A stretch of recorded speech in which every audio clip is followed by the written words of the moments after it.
हे माधव, आपकी कृपा से आज हम चतुर्थ भाव चौथे अध्याय पे आ चुके हैं। अपनी कृपा मुझ पे और आपके सुनने वाले सब पे बनाए रखिएगा।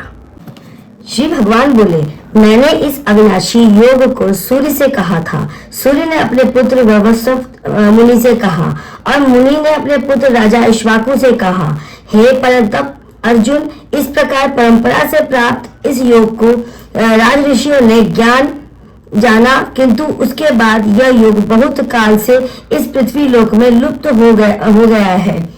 तू मेरा भक्त और प्रिय सखा है, इसलिए वही यह पुरातन योग आज मैंने तुझको कहा है, क्योंकि यह बड़ा ही उत्तम रहस्य है, अर्थात गुप्त रखने वाला विषय है। अर्जुन बोले, आपका जन्म तो आवर्चीन अभी हाल का है और सूर्य का जन्म बहुत पुराना है, अर्थात कल्प के आदि में जो हो चुका था। तब मैं इस बात को कैसे समझूं कि आपने ही कल्प के आदि में सूर्य से यह योग कहा था।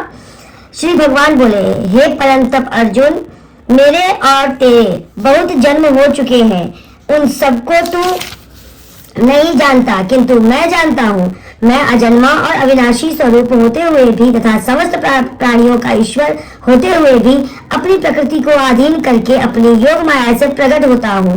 हे भारत, जब जब धर्म की हानि और अधर्म की वृद्धि होती है, तब तब ही मैं अपने रूप को रचता हूँ, अर्थात साकार रूप से लोगों के सम्मुख प्रकट होता हूँ।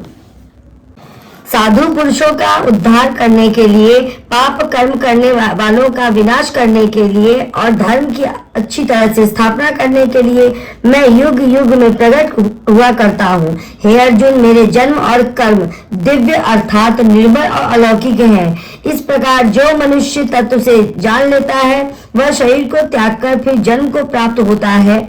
जन्म को प्राप्त नहीं होता, किंतु मुझसे ही प्राप्त होता है।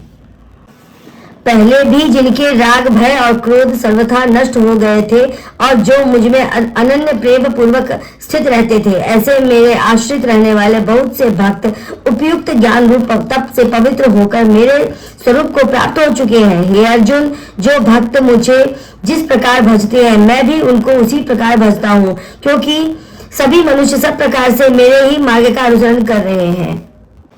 इस मनुष्य लोक में कर्म के फल को चाहने वाला लोग देवताओं का पूजन करते हैं। क्या करते हैं? क्योंकि उनको कर्मों से उत्पन्न होने वाली सिद्धि शीघ्र मिल जाती है।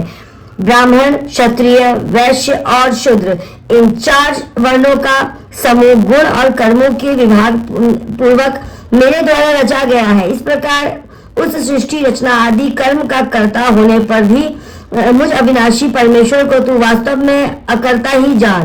कर्मों के फल में मेरी स्पृहा नहीं है, इसलिए मुझे कर्म लिप्त नहीं करते।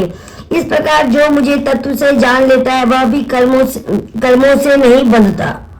पूर्व काल में मनुष्यों ने भी इस प्रकार जानकर ही कर्म किए, इसलिए तू भी पूर्वजों द्वारा सदा से किए जाने वाले कर्म को ही कर। कर्म क्या है और अकर्म क्या है, इस प्रकार का निर्णय करने में बुद्धिमान पुरुष भी मोहित हो जाते हैं। इसलिए यह कर्म तत्व मैं तुझे भली भांति समझाकर रहूंगा, जिसे जानकर तू अशुभ से अर्थात कर्म बंधन से मुक्त हो जाएगा। कर्म का स्वरूप भी जानना चाहिए और अकर्म का स्वरूप भी जानना चाहिए तथा विकर्म का स्वरूप भी जानना चाहिए, क्योंकि कर्म की गति गहन है। जो मनुष्य कर्म में अकर्म देखते हैं और जो अकर्म में कर्म देखता है, वह मनुष्य में बुद्धिमान है और वह योगी समस्त कर्मों को करने वाला है।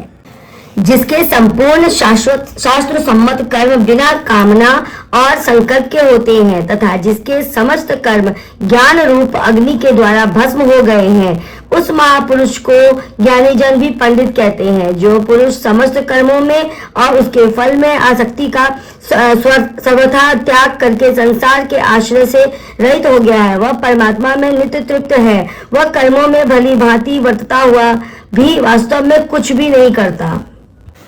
जिसका अंतकरण और इंद्रियों के सहित शरीर जीता हुआ है और जिसने समस्त भोगों की सामग्री का परित्याग कर दिया है, ऐसा आशा रहित पुरुष केवल शरीर संबंधी कर्म करता हुआ भी पापों को नहीं प्राप्त होता। जो बिना इच्छा के अपने आप प्राप्त हुए पदार्थों में सदा संतुष्ट रहता है, जिसमें ईर्ष्या का सर्वथा अभाव रहता है, जो हर्ष शोक आदि द्वंद्वों से सर्वथा अतीत हो गया है, ऐसे सिद्धि और असिद्धि में सम रहने वाला कर्म योगी कर्म करता हुआ भी उनसे नहीं बंधता, जिसकी आसक्ति सर्वथा नष्ट हो गई है, जो देहाभिमान और ममता से रहित हो गया है, जिसका चित्त निरंतर परमात्मा के ज्ञान में स्थित रहता है, ऐसा केवल यज्ञ संपादन के लिए कर्म करने वाले मनुष्य के संपूर्ण कर्म भली भांति विलीन हो जाते हैं। जिस यज्ञ में अर्पण अर्थात शुतवा आदि भी ब्रह्म और है और हवन किए जाने योग्य द्रव्य भी ब्रह्म है, तथा ब्रह्म स्वरूप कर्ता के द्वारा ब्रह्म स्वरूप अग्नि में आहुति देना रूप क्रिया भी ब्रह्म है, उस ब्रह्म कर्म में स्थित रहने वाले योगी द्वारा प्राप्त किए जाने योग्य फल भी ब्रह्म ही है। दूसरे योगी जन देवताओं के पूजन रूप यज्ञ का ही भली भांति अनुष्ठान किया करते हैं और अन्य योगी जन पर ब्रह्म परमात्मा स्वरूप अग्नि में अभेद दर्शन स्वरूप यज्ञ के द्वारा भी आत्म रूप यज्ञ का हवन किया करते हैं। अन्य योगी जन श्रोत आदि समस्त इंद्रियों को संयम रूप अग्नि में हवन किया करते हैं और दूसरे योगी लोग शब्दादि समस्त विषयों को इंद्रिय रूप अग्नियों में हवन किया करते हैं। दूसरे योगी जन इंद्रियों की संपूर्ण क्रियाओं को और प्राणों की समस्त क्रियाओं को ज्ञान से प्रकाशित और आत्म संयम योग अग्नि में हवन किया करते हैं। कई पुरुष द्रव्य संबंधी यज्ञ करने वाले हैं, कितने ही तपस्या रूप यज्ञ करने वाले हैं तथा दूसरे कितने ही योग रूप यज्ञ करने वाले हैं और कितने ही अहिंसादि तीक्ष्ण व्रतों से युक्त यत्नशील पुरुष स्वाध्याय स्वरूप ज्ञान यज्ञ करने वाले हैं। दूसरे कितने ही योगी जन अपावन वायु में प्राण वायु को हवन करते हैं, वैसे ही अन्य योगी जन प्राण वायु में अपावन वायु हवन करते हैं तथा अन्य कितने ही नियमित आहार करने वाले पुरुष प्राण और आपन की गति को रोककर प्राणों को प्राणों में ही हवन किया करते हैं। ये सभी साधक यज्ञों द्वारा पापों का नाश कर देने वाले और यज्ञों को जानने वाले हैं। हे कुरुक्षेत्र अर्जुन, यज्ञ से बचे हुए अमृत का अनुभव करने वाले योगी जन सनातन पर ब्रह्म परमात्मा को प्राप्त होते हैं और यज्ञ न करने वाले पुरुष के लिए भी यह मनुष्य लोक भी सुखदायक नहीं है, फिर परलोक कैसे सुखदायक हो सकता है। इसी प्रकार और भी बहुत तरह के यज्ञ वेद की वाणी में विस्तार से कहे जाते हैं। उन सबको तू मन इंद्रियों और शरीर की क्रिया द्वारा संपन्न होने वाले ज्ञान इस प्रकार तत्व से ज्ञान उनके अनुष्ठान द्वारा तो कर्म बंधन से सर्वथा मुक्त हो जाएगा। हे परंतप अर्जुन, द्रव्यमन यज्ञ की अपेक्षा ज्ञान यज्ञ अत्यंत श्रेष्ठ तथा यवन मात्र संपूर्ण कर्म ज्ञान में समाप्त हो जाते हैं।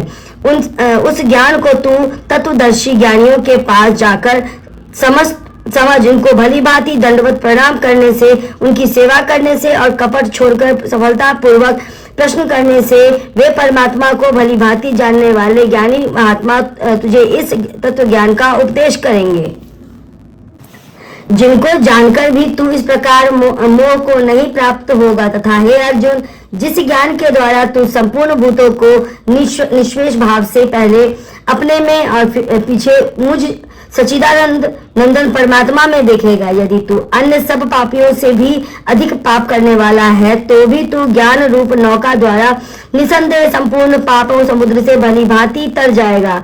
क्योंकि हे अर्जुन, जैसे प्रज्वल अग्नि ईंधनों को भस्ममय कर देती है, वैसे ही ज्ञान रूप अग्नि संपूर्ण कर्मों को भस्ममय कर देता है। इस संसार में ज्ञान के समान पवित्र करने वाला निसंदेह कुछ भी नहीं है।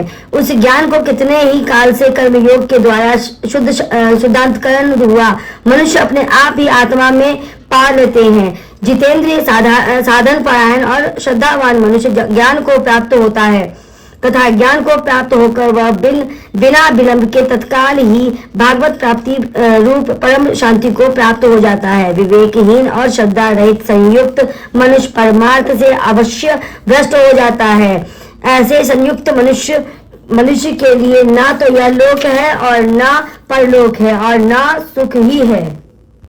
हे धनंजय, जिसने कर्म योग की विधि से समस्त कर्मों का परमात्मा में अर्पण कर दिया और जिसने विवेक द्वारा समस्त संशयों का नाश कर दिया, ऐसे वश में किए हुए अनंत कर्ण वाले पुरुष को कर्म नहीं बांधते। इसलिए हे भरतवंशी अर्जुन, तू हृदय में स्थित इस अज्ञान जनित अपने संशय का विवेक ज्ञान रूप तलवार द्वारा छेदन करके समस्त रूप कर्म योग में स्थित हो जा और युद्ध के लिए खड़ा हो जा। इस तरह से आज हमने चौथा अध्याय पूर्ण किया। आप भगवान श्री कृष्ण की कृपा आप पे बनी रहे। चैनल को सब्सक्राइब जरूर कीजिएगा ताकि इसके आगे की कथा भी हम सुन पाए। जय श्री विष्णु, जय श्री नारायण।